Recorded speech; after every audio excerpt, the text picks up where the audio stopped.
So my thought for today that I want to share with you guys is about remembering the direction you initially chose and the thing that you're working towards across everything.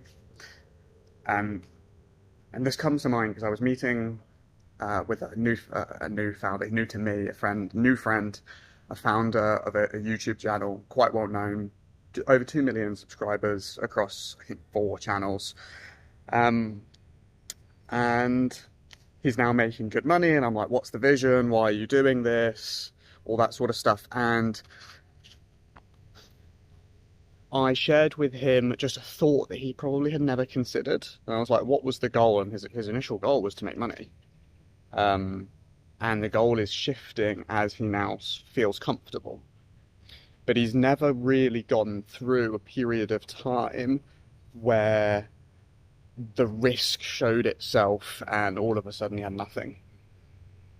So this was my recommendation to him from the position that I've been through, which is having something that's really working. Like we had a chocolate factory, it was doing about 2 million a year, so that's about £6,000 a day.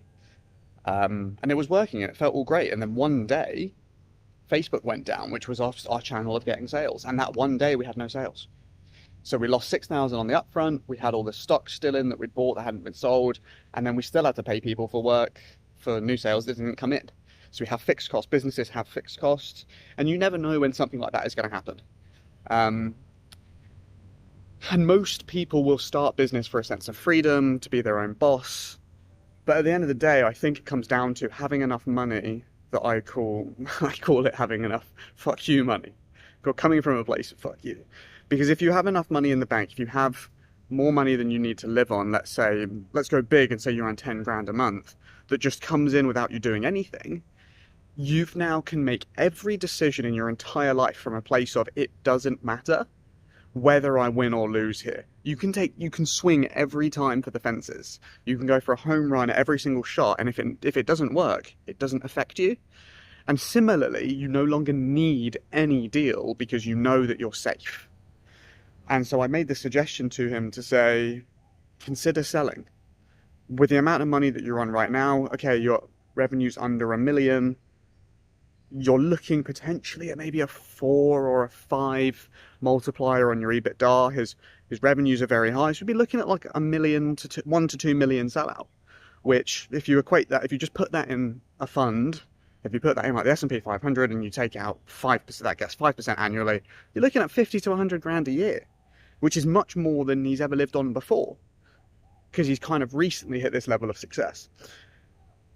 And so I pushed him into just go and speak to someone, go and have a valuation, put some feelers out there. It doesn't mean you have to take it. But if you do end up with an offer on the table that would be ridiculous, I said to him, like, to someone else, your audience might be worth 10 million. Would you take it then? And he's like, well, yeah, obviously. And I was like, right. But if you don't put the feelers out, you'll never know. And in a time when you need to sell, you're going to get the worst deal. So this can also come around to negotiations. Never enter a negotiation needing the outcome. Always have a backup plan. Always be willing to walk away. Otherwise, it's not a negotiation. You're getting mucked. Like, that is going to be the outcome. And you have to be willing to walk away from every deal. It's the same thing in sales calls. We're here to help you if we can, but like, if it's not the right fit, I'm not forcing this. At the end of the day, I don't need you. We're here to help you, and you're selling from the back foot, and that makes people want it more. So yeah, I just use this as a nice frame and a nice reminder to you and to myself and to my new friend, Freddie, of just remember why you started, because if you can solve that problem, and then he hasn't lost any of the skills if he sold out today. And I said, if you had to start again from scratch, would you get to where you are today?